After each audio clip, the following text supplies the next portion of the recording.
So we are living, as it were, on many, many levels of rhythm.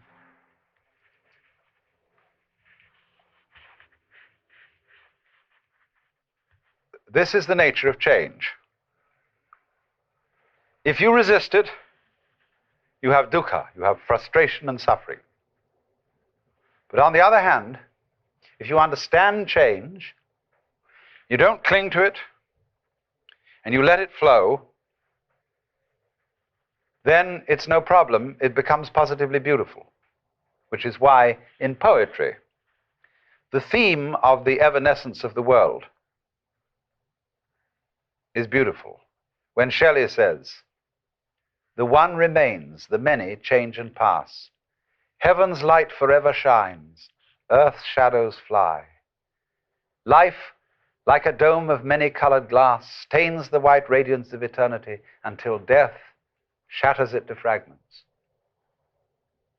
Now, what's beautiful in that? Is it heaven's light that shines forever? Or is it rather the dome of many-colored glass which shatters?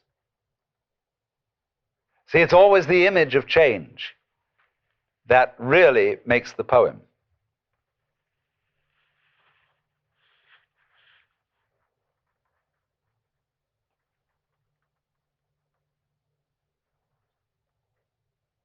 Tomorrow and tomorrow and tomorrow creeps on life's petty pace from day to day.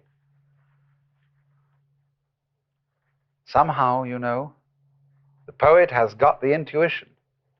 The fact that things are always running out, that things are always disappearing, has some hidden marvel in it.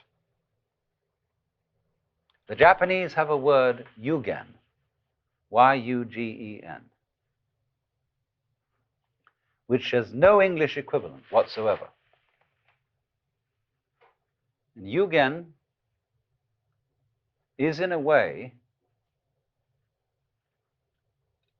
digging change. It's described poetically. You have the feeling of yugen when you see out in the distant water some ships hidden behind a far-off island. You have the feeling of yugen when you watch wild geese suddenly seen and then lost in the clouds. You have the feeling of yugen when you look across Mount Tamalpais and you've never been to the other side and you see the sky beyond. You don't go over there to look and see what's on the other side. That wouldn't be yugen. You let the other side be the other side. And it evokes something in your imagination, but you don't attempt to define it, to pin it down. Yugen. So in the same way, the coming and going of things in the world is marvelous. They go. Where do they go? Don't answer, because that would spoil the mystery. They vanish into the mystery. But if you try to pursue them, you've destroyed yugen.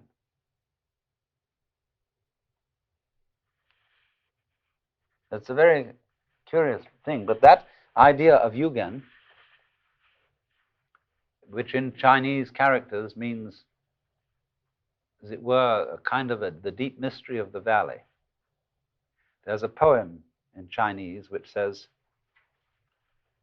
"The wind drops, but the petals keep falling.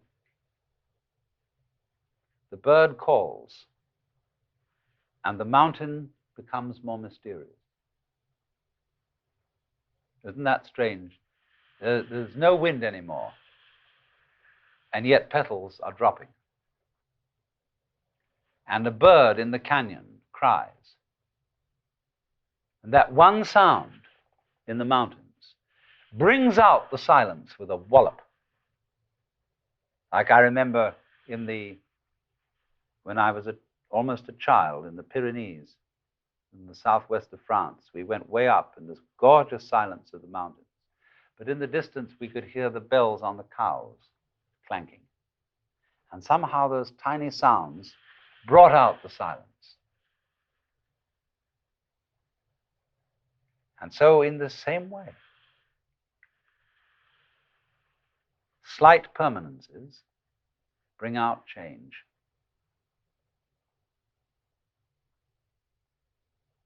And they give you this very strange sense.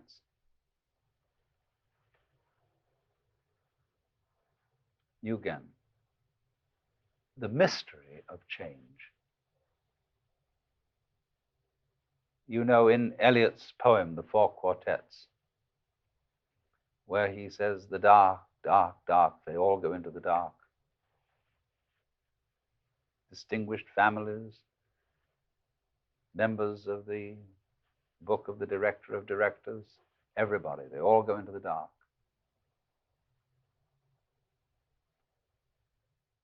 Life is life, you see, just because it's always disappearing.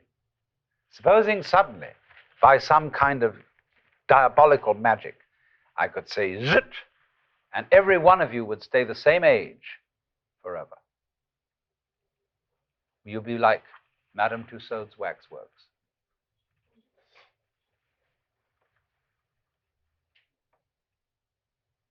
It would be awful. In 1,000 years from now, what beautiful hags you would be.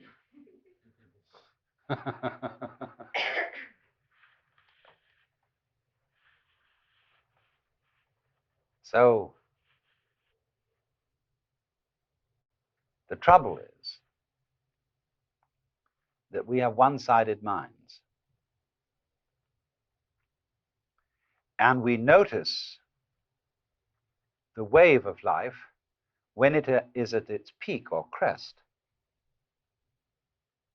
We don't notice it when it's at the trough, not in the ordinary way. It's the peaks that count. Take a buzzsaw. What seems important to us is the tips of the teeth.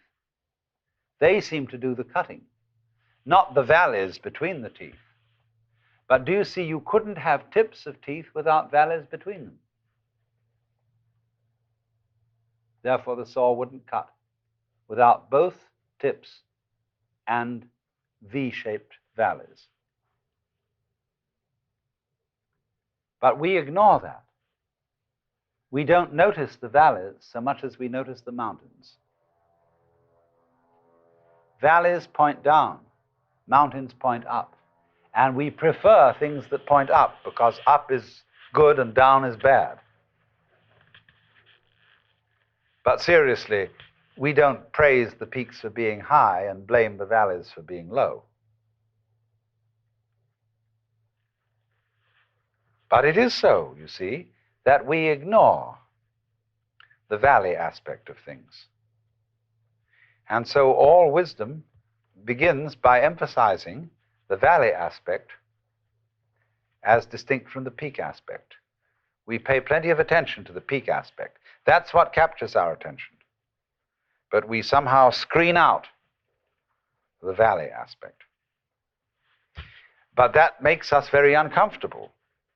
It seems that we want and get pleasure from looking at the peaks, but actually this denies our pleasure, because secretly we know that every peak is followed by a valley, the valley of the shadow of death. And we are always afraid, because we are not used to looking at valleys, because we are not used to living with them. They represent to us a strange and threatening unknown. Maybe, we are afraid, the principle of the valley will conquer, and the peaks will be overwhelmed. Maybe death is stronger than life, because life always seems to require an effort. Death is something into which you slide effortlessly. Maybe nothing will overcome something in the end. Wouldn't that be awful? And so we resist change, ignorant of the fact that change is life, and that nothing is invariably the obverse face of something. Most people are afraid of space. They ignore it, and they think space is nothing. Space and solid are two ways of talking about the same thing.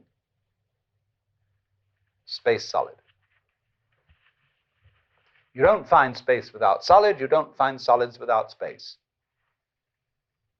If I say there's a universe in which there isn't anything but space, you must say space between what? Space is relationship. And it always goes together with solid, like back goes with front. But the divisive mind ignores space. And it thinks that it's the solids that do the whole job, that they're the only thing that's real. That is, to put it in other words, conscious attention ignores intervals because it thinks they're unimportant. Let's consider music. When you hear music, what you really hear when you hear melody is the interval between one tone and another. The steps, as it were, on the scale. It's the interval that is the important thing. So in the same way, in the intervals between this year's leaves, last year's leaves, this generation of people and that generation, the interval is in some ways just as important, some ways more important than what it's between. Actually, they go together.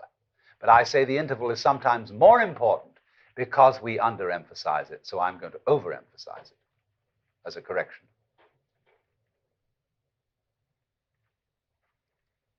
So space, night, death, darkness, not being there, is an essential component of being there.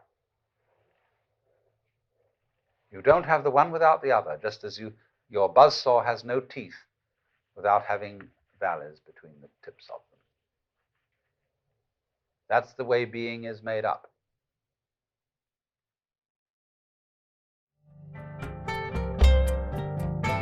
This concludes session 11 of Out of Your Mind, Essential Listening from the Alan Watts Audio Archives. Our program continues with session 12.